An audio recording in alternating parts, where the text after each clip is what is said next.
Et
salut tout le monde et bienvenue sur ce live hebdo du 10 février, non du 9 février comme ça aurait dû avoir lieu hier soir, je m'en excuse, j'étais pas assez près.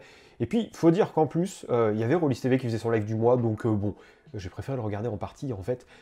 C'était assez sympa d'ailleurs, ils l'ont diffusé hier, c'est cool. Alors, on commence le live n'est même pas commencé en fait, il y a déjà une quarantaine de commentaires écrits par cet ignoble Freux, alias François Barbeau. Donc, on va dire les bonjours à tout le monde, donc bonjour Freux, voilà, je ne t'oublie pas, je te dis bonjour de vive voix.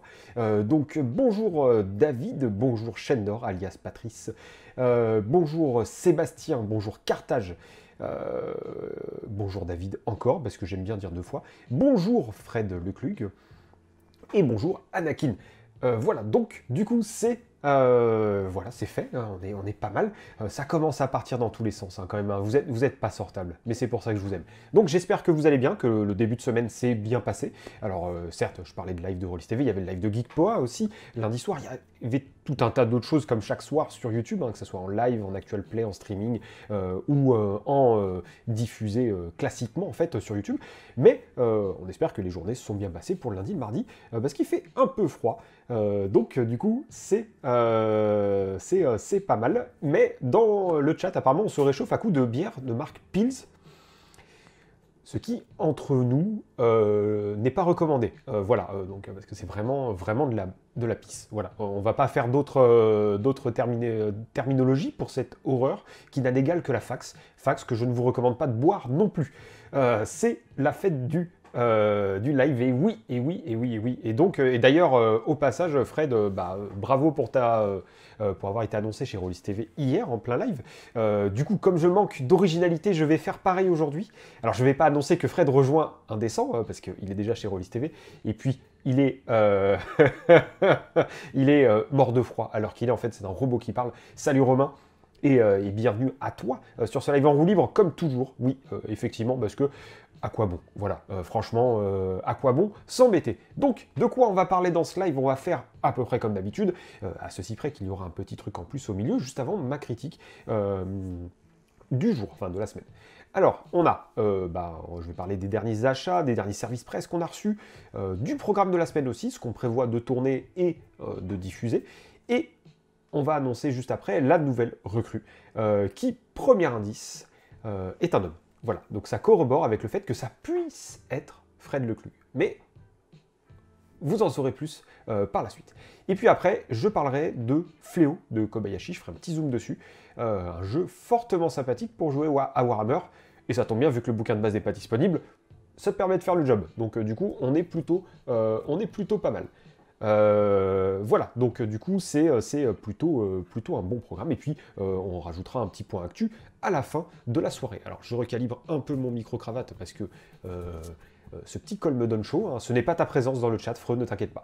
Donc, je regarde s'il y a d'autres commentaires. Alors, ça s'insulte entre Est, Nordiste, etc. Très bien, continuez à vous insulter. Nous, dans le Sud, ça nous va très bien. Donc, on va commencer maintenant. Du coup, histoire de montrer un peu ce qui s'est passé en termes d'achat, donc de réduction d'argent dans notre portefeuille, mais aussi de service presse. D'ailleurs, n'hésitez pas à dire ce que vous avez acheté récemment, ce que vous avez pledgé, ce que vous avez reçu comme jeu ou comme PDF, etc. Et glissez-le dans le chat, histoire qu'on sache ce qu'il en va pour vous aussi. Alors, du coup, ce qu'il y a eu, alors il y a eu plusieurs choses. Déjà, je commence par un petit achat. Je me suis acheté Okito no Ken. J'ai vu cette blague Okito de cuisine, etc. C'est un petit jeu abstrait, un peu comme les Quarto Corridor de chez Gigamic. Tu vas jouer avec simplement des pions et tu vas devoir agir par superposition. Voilà, donc en fait, le but, c'est de faire des piles les plus grosses possibles et tu gagnes des points si tu es en haut. Donc en fait, si tu es le joueur blanc ou noir, bah en fait, il faut que les pions de ta couleur soient en haut de ces piles. C'est rudement efficace. Du coup, ça tient vraiment dans cette notice-là. Donc, jeu abstrait dit jeu très simple mais très profond. J'ai commencé à me prendre quelques casquettes. Ce qui n'était pas du plus bel effet, on va dire. Donc, du coup, je regarde un peu. Dernier achat Alien pour Shendor. C'est un très très bon choix. Franchement, le jeu est très très cool. Et un pledge Dangerous Destinations. Ça, faudra que tu m'en dises plus tout à l'heure, parce que ça peut être pas mal. N'hésite pas à mettre un lien. Alors, je devrais peut-être l'autoriser, ce lien, donc n'hésite pas à le glisser dans le chat, il n'y a pas de problème. Et Héros et Dragons, vu le prix, ouais, tu as bien fait aussi. Et du coup, du côté Anakin, Draftosaurus et ses extensions, ainsi que la dernière extension de Villainous, en jeu de société, donc de chez Ankama et de chez Ravensburger / Yellow pour Villainous, qui sont de très très bons choix. Acheter du papier toilette triple épaisseur, bientôt ça va être à la manque, comme au premier confinement, attention. Donc j'ai reçu l'Arbre-Cœur en service presse, qui est, après première lecture, très très très très bon. Vraiment, on est sur un ouvrage très surprenant.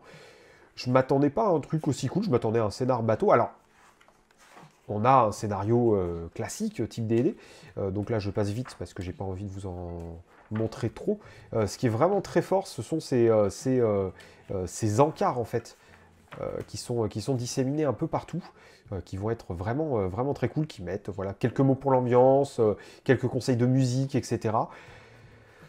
C'est simple mais efficace. Vraiment, 10 balles pour un scénario comme ça. Moi, j'attends vraiment qu'ils en refassent plus, hein, parce que du coup, c'est comme les fascicules de l'époque, hein, voilà, pour ce que j'en sais. Mais voilà, c'est très cool. Du coup, l'Arbre-Cœur, c'est des gens qui vont collecter l'impôt dans un temple du prêtre, dans un temple peuplé par des prêtres de la mort, en fait. Ce n'est pas un culte maléfique, hein. Et en fait, ils vont découvrir des mystères et des choses vraiment bizarres, dangereuses et belliqueuses et profondément hostiles au sein de la petite vallée où se trouve ce temple. Voilà, donc du coup, je n'en dis pas plus. Et Fabien Fernandez, oui, il y a le son ici, il y a le son. Voilà, donc du coup, ils m'ont envoyé aussi l'indic, parce que c'est Fondu au Noir qui fait cette campagne. Et ils font aussi une revue sur le genre littéraire noir. Donc en fait, on est vraiment sur du polar, etc. Et dernière réception. Alors vous l'avez vu sûrement sur les réseaux sociaux quand je l'ai posté hier. Alors on m'a un peu charrié parce que je n'avais pas mis de son, mais comme je le dis, j'ai un sentiment d'amour-propre. Donc en fait, quand j'ai un son pourri, je ne le diffuse pas. Voilà, à bon entendeur, salut. Du coup, on a un matos très qualitatif.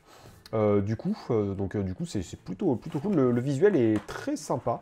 Je suis assez surpris de la qualité. Bon, pour 13,90, c'est plutôt cool. Du coup, on a la petite carte qui va permettre de jouer de jouer dessus. Saut 2003, cette vidéo d'unboxing, ça va être pas mal. Et donc du coup là on a le livre de règles pour t'expliquer comment jouer simplement, hein, voilà. Donc c'est plutôt pas mal, le côté vraiment un peu parcheminé en fond. C'est assez élégant. Globalement le matos c'est très cool pour le prix. Bon, l'avantage du secteur librairie, hein, ça tire les prix par le bas pour des grosses productions. Donc voilà, 8000 boîtes au passage de vendues, donc chapeau bas, c'est plutôt cool. Et vous avez des fiches de personnages avec des illustrations très sympas, je trouve. On est vraiment sur un truc hyper quali. Ça permet de le poser en fait simplement, hop là, de faire une petite pliure et de tac, le poser comme un chevalet. Voilà, et puis dire qui tu es devant toi. Voilà, simplement. Et puis d'avoir le rappel de règles derrière. Donc très cool. Ça c'est les aides de jeu, je les ai pas encore ouvertes, il y a le petit D10 avec. Bref, je ferai une critique dessus. Ne vous inquiétez pas, parce que du coup là il va falloir tester tout ça et puis le critiquer en vidéo. Et on fera d'abord Peaky Blinders. Ah là là là là là là. Fabien Fernandez et ça et son activité prolifique. Alors je regarde les commentaires. Alors du coup je vois du participation au KS de Let's Roll. Alors j'ai pledgé aussi, j'ai pris un pack à 30 € pour soutenir, parce que c'est un ami de longue date déjà qui fait le projet, enfin qui fait partie de l'équipe, Benjamin Dibling, et puis que le projet est vraiment cool. La plateforme, je commençais à tâter un peu. C'est pas trop mal. Ça demande un peu de bidouiller, mais bon, il y a une grosse communauté sur un Discord et puis un wiki qui est en anglais et en français, donc c'est plutôt cool. Je regarde, paf, paf, paf, paf, paf, paf, paf, tac, tac, tac, tac, tac. Il y a du One Ring demain et Cult. Alors, bon, One Ring, j'ai pas accroché au visuel, mais ça, j'en parlerai vite fait. Alors, bonsoir Octoven Ravtopus et bienvenue sur ce live. Tac, tac, tac. William a fait un boulot super, effectivement, Fabien, c'est vraiment un très très beau travail de la part de l'illustrateur. Et 8000 boîtes, donc 8000 futurs rôlistes en puissance, c'est beau, oui, tout à fait. Genre de choses qui fait plus de bien que pas mal de productions dans l'industrie classique.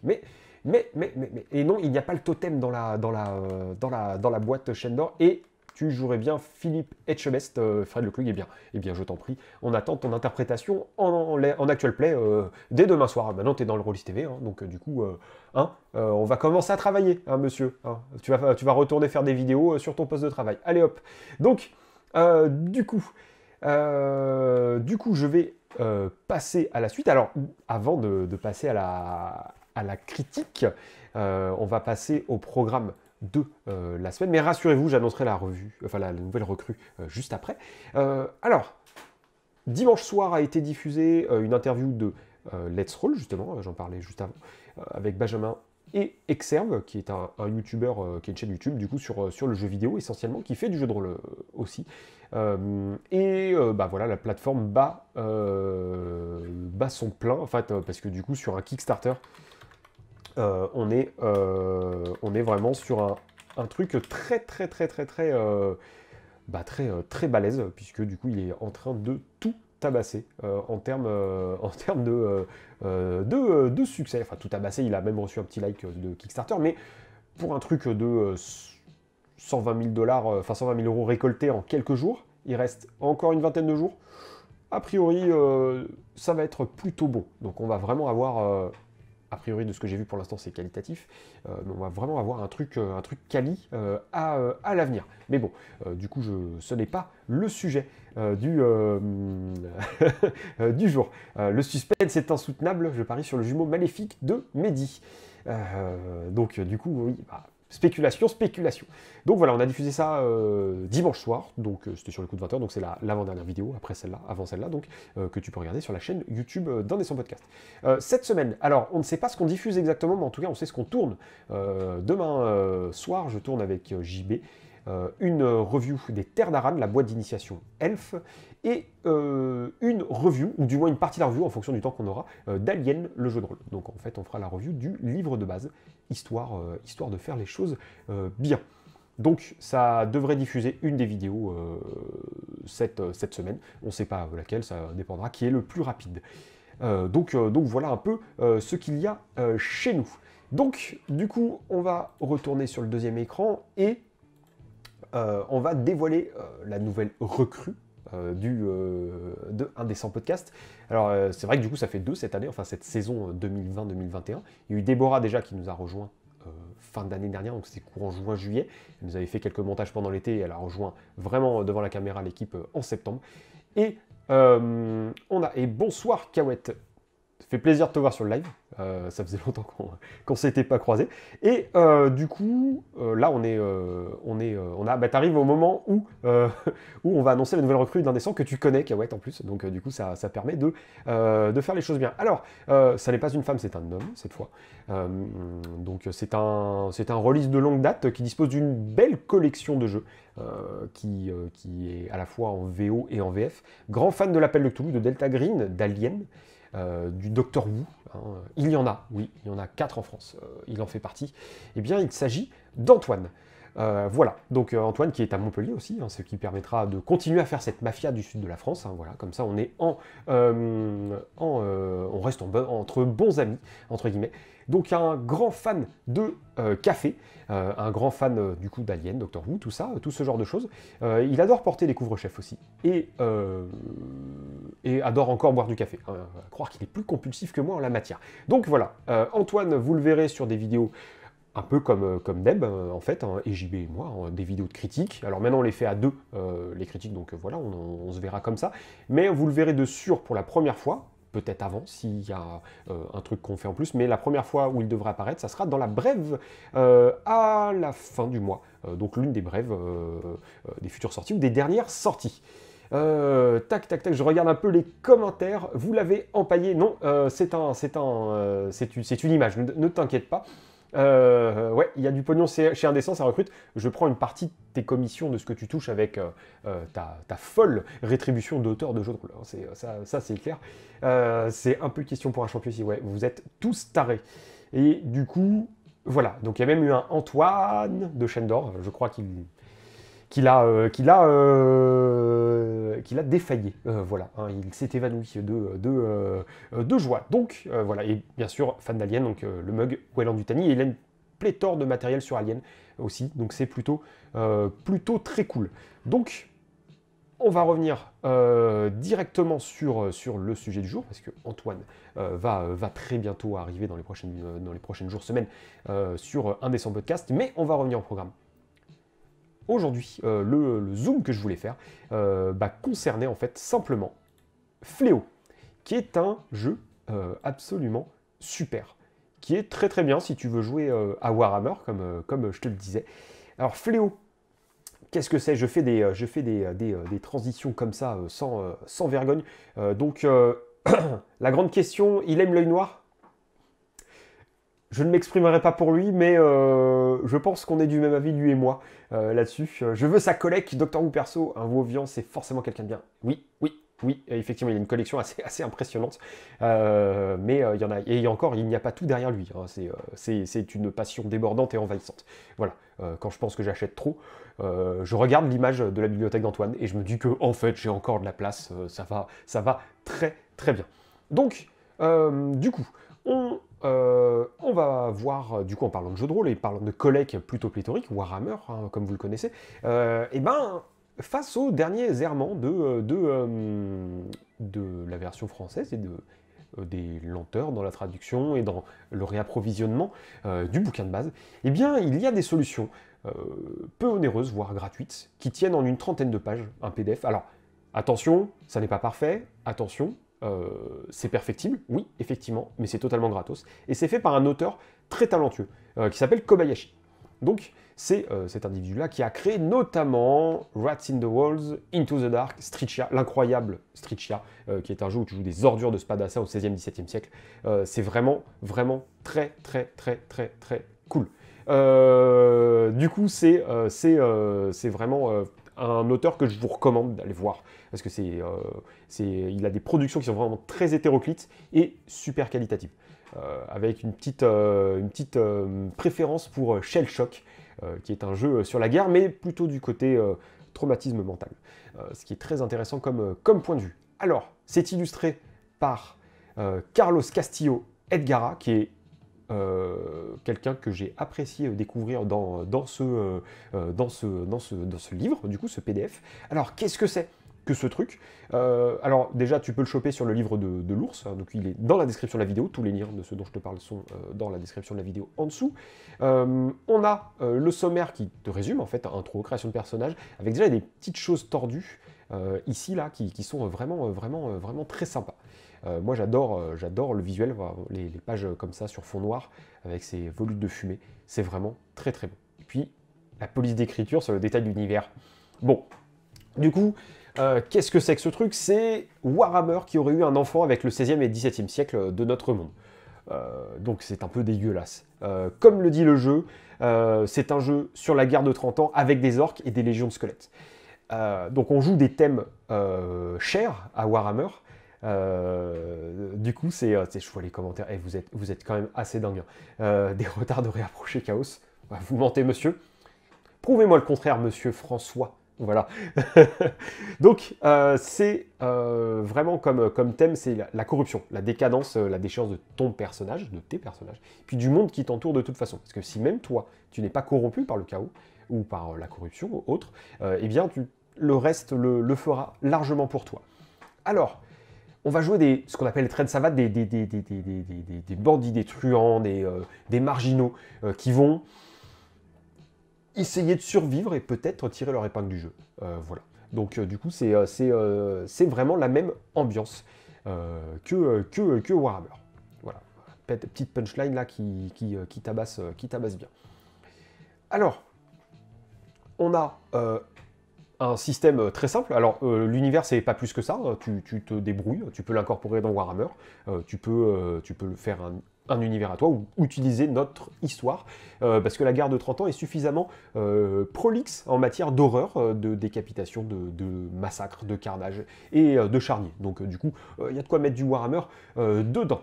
Donc, ouais, encore un jeu qui respire la joie en ces temps heureux. Oui, effectivement, Fred. Mais du coup, comme c'est gratos, et que Kobayashi est un auteur talentueux, moi, c'est un truc que je voulais vous partager. C'était sorti en décembre, ce truc-là, pour Noël. Hein, c'était plutôt sympa. Donc, on voit un personnage, du coup, qui est déterminé par 7 attributs. Donc, tu as la force, la dextérité, l'érudition, charisme, le sang-froid, la mêlée et le tir. C'est globalement éloquent. Le sang-froid servant notamment à l'initiative et la force plutôt à calculer tes points de vie. En fait, c'est à la fois ta force brute et ton endurance. Alors, tu as un système de génération, de création de score d'attributs par des lancers de D6. Tu lances 2 D6 et selon ton score sur l'une des tables, eh bien, tu vas avoir entre 8 et 13. Bon, c'est pas un truc que j'approuve, mais bon, pourquoi pas. Voilà, on pourrait avoir un système de répartition de points, ça serait plus cool. Mais c'est pour garder le côté Warhammer V2/V4.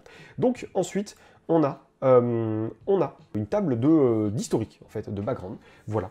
Donc du coup, cette pression, dit Anakin, et oui, c'est une pression de 1664 que Boisfreux. Il s'en défend, mais c'est plutôt pas mal. Ça va trop vite maintenant, c'est trop fluide. Je peux parler comme ça, si tu le souhaites. Je peux réduire la vitesse dans le logiciel. Voilà. Donc, on choisit.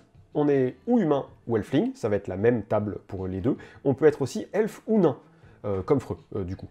Donc, quand on choisit le peuple, on va lancer un D6 où tu peux choisir l'une des 6 propositions pour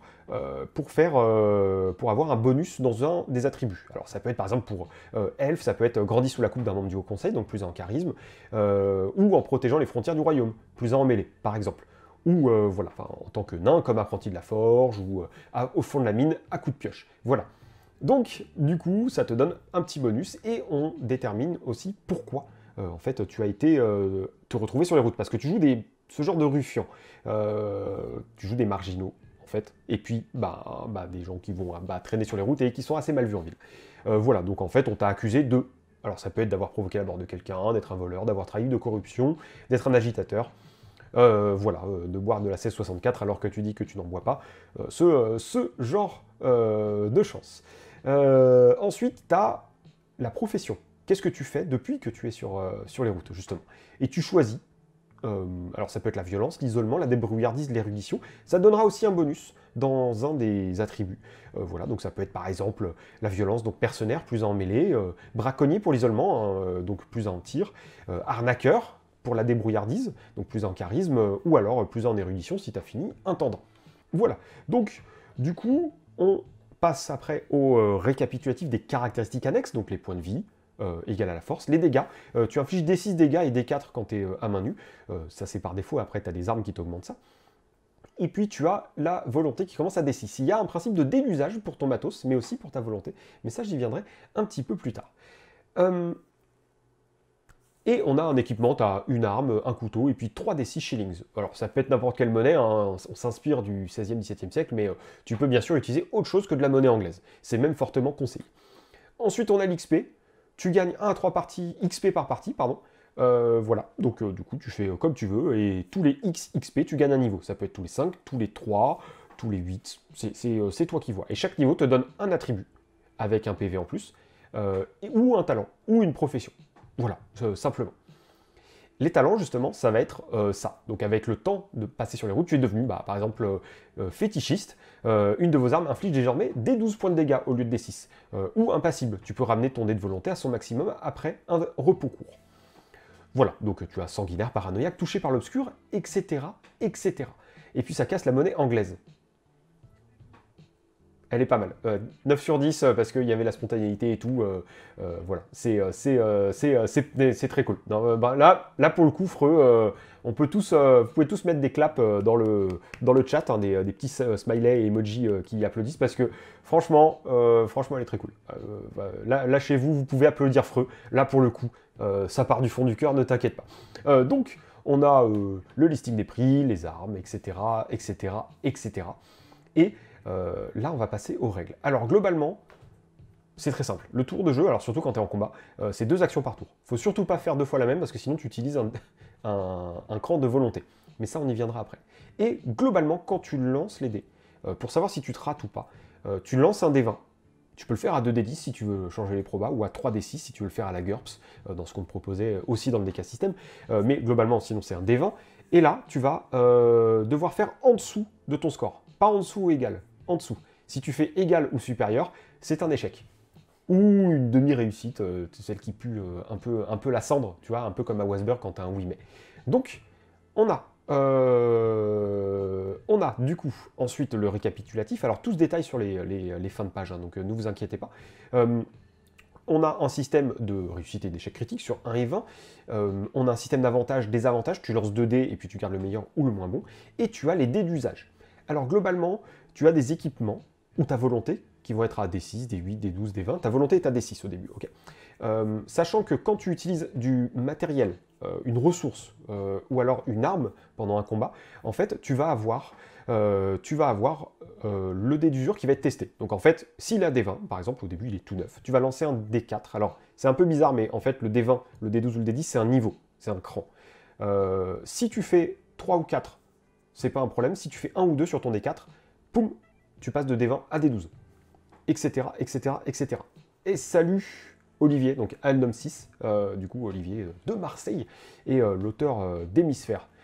Donc du coup, c'est voilà comme ça que ça se passe, et la volonté c'est pareil. Donc à chaque fois que tu utilises un talent, enfin certains talents te demandent de faire ça, à chaque fois que tu fais 2 fois la même action pendant ton tour, ou à chaque fois que tu fais un échec critique, tu fais un test de volonté.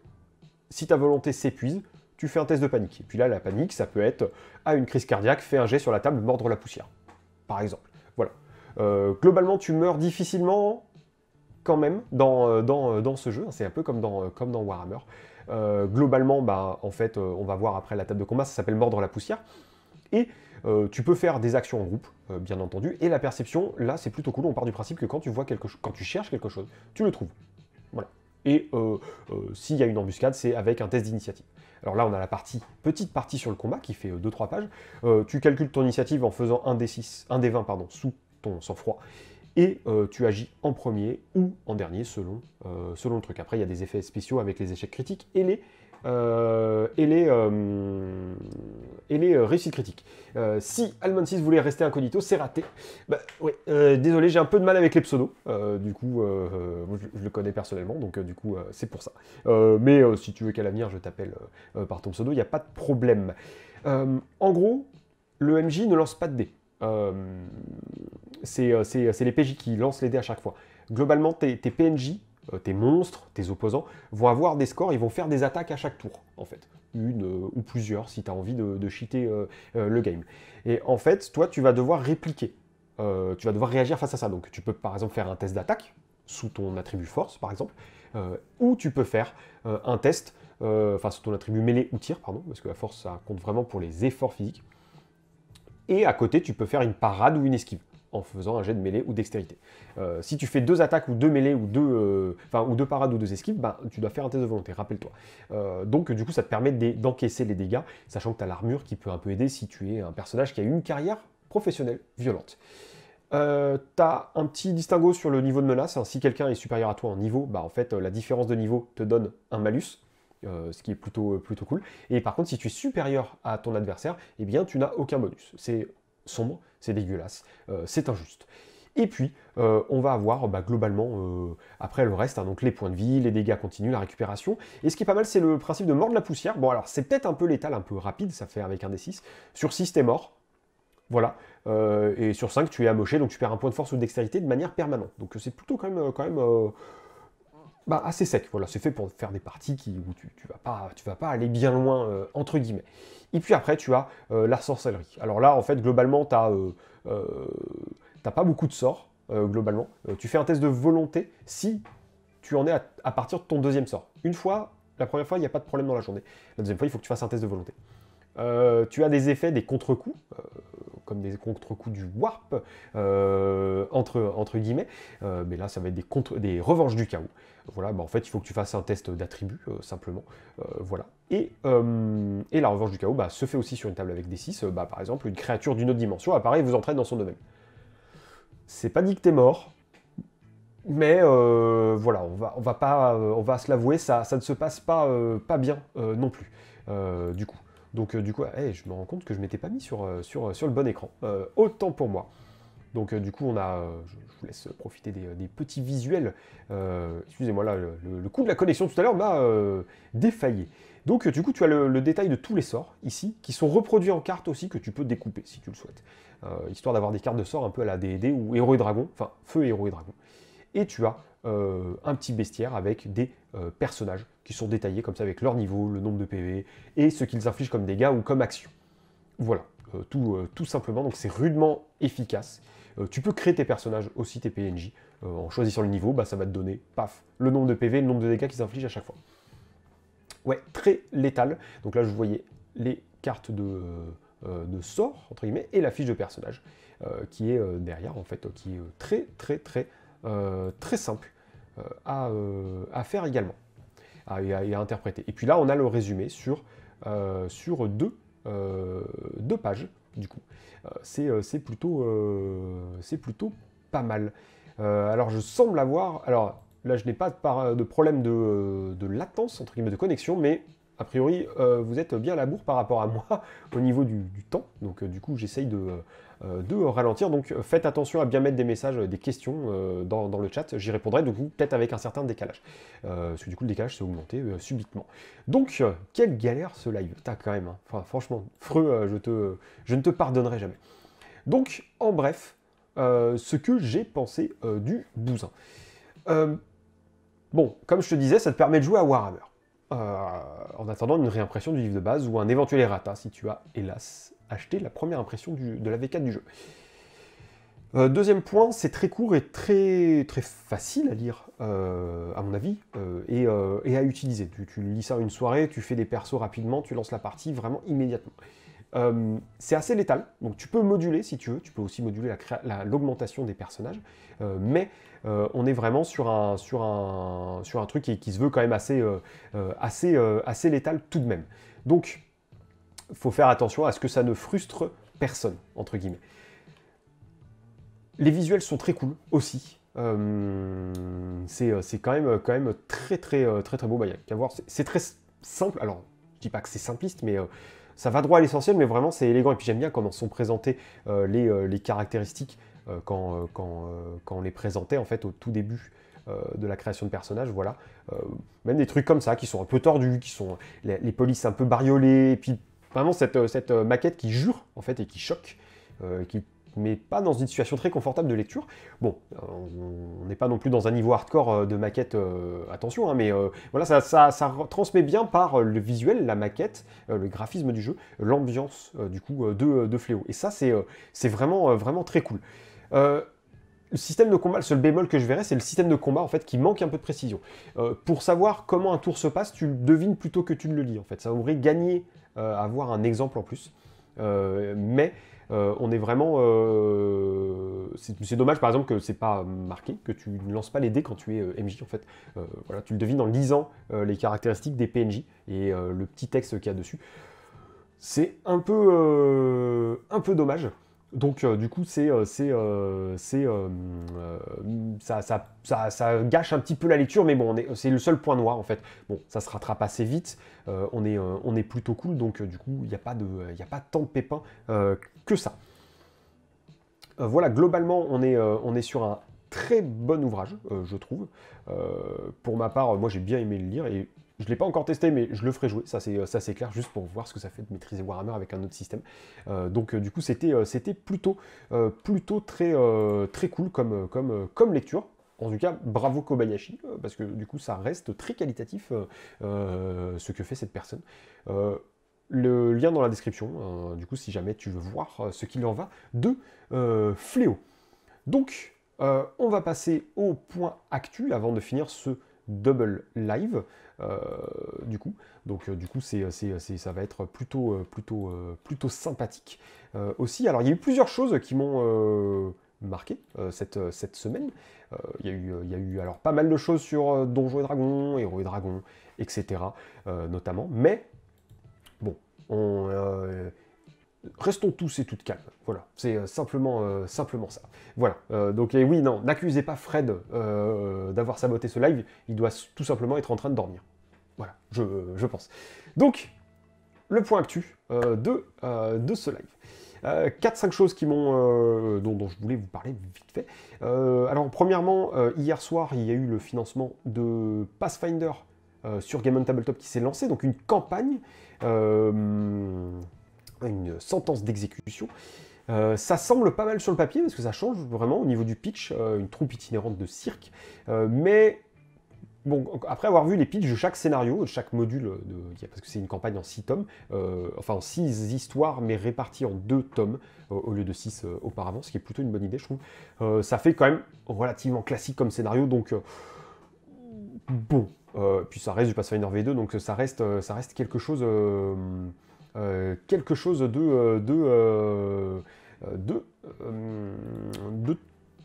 Pathfinderesque entre guillemets. Donc je vais pas cracher sur le jeu parce que du coup ça n'est clairement pas pour moi. Alors je mets un lien vers Fléau, tac, comme l'a demandé David Emerson. Je croyais qu'il était là, tac. Voilà le lien dans le live. Voilà, comme ça au moins vous avez, et je le mettrai dans la description. Et du coup j'ai dû oublier de le mettre dans la description ce matin. Mais bon, bref, voilà, vous avez le live qui est glissé dans le chat. Alors du coup voilà, donc bon, assez mitigé là-dessus. Il y a aussi la fin de Héros et Dragons. Alors ça a retenti comme un tambour de guerre la semaine dernière. Bon, restons calmes. Voilà, c'est moche pour les auteurs, c'est moche pour l'éditeur, c'est moche pour les illustrateurs, c'est moche pour les graphistes, c'est moche pour les différentes vagues de relecture et puis toutes les personnes qui se retrouvent impactées par ça. Mais je trouve personnellement que crier sur tous les toits que Wizards of the Coast n'aime que l'argent, c'est un peu enfoncer des portes ouvertes, à mon avis. Clairement, oui, Wizards of the Coast pense à ça d'abord, puisque du coup ça fait partie du groupe Hasbro. Ce sont des entreprises qui ont ouvert leur capital en bourse depuis belle lurette et qui comptent sur un système, enfin qui est régi par un système qui ne tient que sur la rentabilité. Donc, ok, on peut être gâché parce que ce qui a été fait sur Héros Dragon, même si c'est pas du tout ma cam, je trouve que c'était qualitatif. Les bâtisses et clés en main, le cadre de campagne qui était un meilleur guide du maître que celui de Donjons et Dragons, parce qu'il y avait un cadre de scénario, un cadre de jeu à la fin. Les 5 royaumes qui était un très bon setting low fantasy, assez classique, mais qui était... Voilà, ça, c'était très lisse, c'était du Donjons et Dragons, mais BBE se risquait à faire quelques trucs qui étaient cool, quand même, et ça apportait quelque chose de différent. Donc c'est moche, clairement, que ça s'arrête. Et c'est bien dommage, parce que personnellement, je préfère vendre du donjon et dragon, enfin du héros et dragon que du donjon, même en boutique. Mais bon, donc je pense que si vous voulez manifester votre mécontentement vis-à-vis de Wizards of the Coast, ça sert à rien de les contacter, ça sert à rien de leur envoyer des mails, des lettres, de faire des vidéos YouTube, que sais-je, ou de râler sur des forums. Je pense que le meilleur moyen de leur faire comprendre notre mécontentement, entre guillemets, c'est d'arrêter d'acheter leurs produits. Donc voilà, j'appelle pas au boycott, hein, mais il y a aidd'd.org qui fait du très bon taf, voilà. Donc du coup, je ne dis que ça. Et puis, bah, vous pouvez très bien continuer à hacker en partant sur du Chroniques oubliées, etc. Et il y a encore peut-être du matériel qui est trouvable en boutique. Encore. Donc, allez, allez soutenir votre dealer local, entre guillemets, en allant prendre du Héros et Dragon si vous en avez vraiment envie. Donc, c'est la fin d'une gamme sympa. Effectivement, voilà, Shenlong, et effectivement, Wizard s'en bat les doigts, oui. Voilà, mais ça ne va pas plus loin. Ils sont là pour une logique de rentabilité. Il y a un problème de contrat, il y a un problème qui peut leur apporter de l'argent. S'ils le règlent, eh bien, ils le font. Voilà. D'ailleurs, c'est la fin aussi du litige entre Gale Force 9 et Wizard of the Coast. Gale Force 9 qui est le prestataire qui traduit et qui gère la licence, notamment dans les langues non anglaises, de Donjons et Dragons. Donc, tout redevient normal au pays des bisounours, etc. Du coup, voilà, ça a été partagé maintes fois sur les réseaux sociaux, vous pourrez trouver le lien. Donc a priori, ça va débloquer des choses et qui vont permettre de continuer, qui vont permettre à Asmodée de continuer à faire de la VF notamment, parce qu'ils étaient partis sur un planning de 4 publications par an. Voir que ça pouvait commencer à fondre comme neige au soleil, c'était un peu inquiétant, mais bon, bref. Ça revient à la normale a priori, donc tout va bien, les deux marchent encore à nouveau ensemble. Du côté des financements participatifs, il y a Let's Roll, qui a, comme je te le disais, lancé en fanfare son Kickstarter semaine dernière. Je te renvoie encore vers notre interview. Du coup, c'est plutôt bien pour eux. Voilà, ça fait un projet français à soutenir, sans être chauvin, entre guillemets, mais ça permet d'apporter aussi quelque chose de différent dans les tables de jeux de rôle virtuelles. Et enfin, dernier point actu, alors c'est un peu spécial, puisque du coup, je ne sais pas si vous avez vu sur les réseaux sociaux hier, il y a JB qui a commencé à diffuser un roman. Oui, JB, celui qui adore la chartreuse et les pulls moches et les vannes à caractère douteux. Donc il en parlait hier sur le Facebook. Il vient de finir un roman qui a été fait dans le cadre d'un concours sur le site 404 Factory, donc c'est 404 éditions en fait, qui est pas mal distribué en librairie, puis un peu avec des escape books ou des escape box en boutique spé, et a fait des livres d'initiation au jeu de rôle, Medfan et Contemporain Fantastique aussi, qui étaient plutôt bon question rapport qualité-prix. Et le roman de JB, donc pour revenir au truc, ça s'appelle Le mensonge d'Héraclès. Et j'ai mis le lien dans la description, normalement. Donc je le remets dans le chat au cas où. C'est ici. Tac. Voilà, et coucou Nicolas, t'arrives sur la fin du live, qui a été un calvaire. Il y a eu des problèmes de connexion, il y a Fred qui est parti du live juste après que ça dégénère, donc c'est vrai que c'est un peu bizarre, et Freux qui se met à l'accuser de manière un peu trop systématique. Coïncidence, je ne crois pas. Encore Canon et les Illuminati. Donc voilà, donc si tu as envie de voir ce que JB a fait, c'est sur le lien que je viens de mettre dans le chat. Et ça s'appelle Le mensonge d'Héraclès, avec de la trahison, de l'exploration et des combats. Voilà, donc c'est la fin de ce live. Alors je sais même pas comment je vais le diffuser, du coup, parce que du coup, il y a 2 parties. Voilà. Quoi, calomnie, diffamation, oui, c'est du harcèlement, je proteste. Eh bien, tu fais bien de protester, Fred, car tu vois, Fred n'était pas parti, il était là. Il ne peut plus roupiller tranquille à cause de nous. Donc, c'est la fin de ce live. Je crois que j'avais fait un mauvais paramétrage dans OBS parce que j'avais aucun problème de connexion. En fait, il faut que, pour la petite histoire, je calibre les choses sur 5000 kilobits pour que je puisse envoyer du 1080p en 30 images par seconde. Et en fait, il était en 3000 kilobits. Ce qui n'est pas suffisant. Voilà, c'est à peine suffisant pour du 720p. Donc je pense que c'est pour ça que ça crachait un peu. J'avais fixé un maximum. J'ai corrigé le truc, donc a priori, voilà, on apprend de nos erreurs, comme on dit. Pharisien, nordiste, estiste, sudiste exilé, je te prie. voilà. On commence à avoir du régionalisme, ça ne va plus. Donc, si tu es partant ou partante pour nous rejoindre sur le serveur Discord, rappelle-toi qu'on discute souvent après le live. Je te mets le lien dans le chat. Voilà, histoire qu'on discute de tout et de rien, voilà, tranquillement. Donc c'est un live qui aura duré près d'une heure avec toutes ces pérégrinations. Mais bon, en tout cas, j'ai passé un bon moment malgré tout. Ça fait plaisir de vous voir et de voir que vous nous suivez malgré nos erreurs de débutants, entre guillemets. Donc du coup, c'est pas mal. Ça monte petit à petit. Et puis, ça reste dans la bonne humeur. Donc ça, c'est ce qui compte aussi. Donc, oublie pas que il faut prendre soin de toi en ce moment. En tout cas, c'est l'hiver, donc du coup je le répète, c'est vrai chaque semaine, mais faites attention avec cette histoire de coronavirus, etc. Ça vaut le coup de faire un peu gaffe et peut-être d'un peu moins sortir, sauf pour le strictement vital, sachant qu'on peut plus faire de courses, puisqu'avec le couvre-feu à 18h, c'est un peu la merde de faire les courses en sortant du boulot. Mais bon, bref, ça c'est pour un autre débat. En tout cas, nous on se revoit sur les réseaux sociaux, sur Discord juste après, ou après. Hein. Si tu as des questions, même, n'hésite pas à les mettre dans les commentaires, si tu regardes ce live en replay. N'hésite pas à les mettre, dans le Discord également sur les réseaux sociaux. Et puis, nous on se revoit dans d'autres vidéos, ou d'autres lives, ou d'autres bêtises sur les réseaux. En tout cas, bonne soirée, bonne journée si tu regardes ce live en replay, en journée, en train de manger une petite biscotte avec le café. Rassurez-vous, il y a une version up de biscotte qui va arriver, ça va revenir, ne vous inquiétez pas. Bonne soirée et bonne journée, et puis surtout, à la prochaine.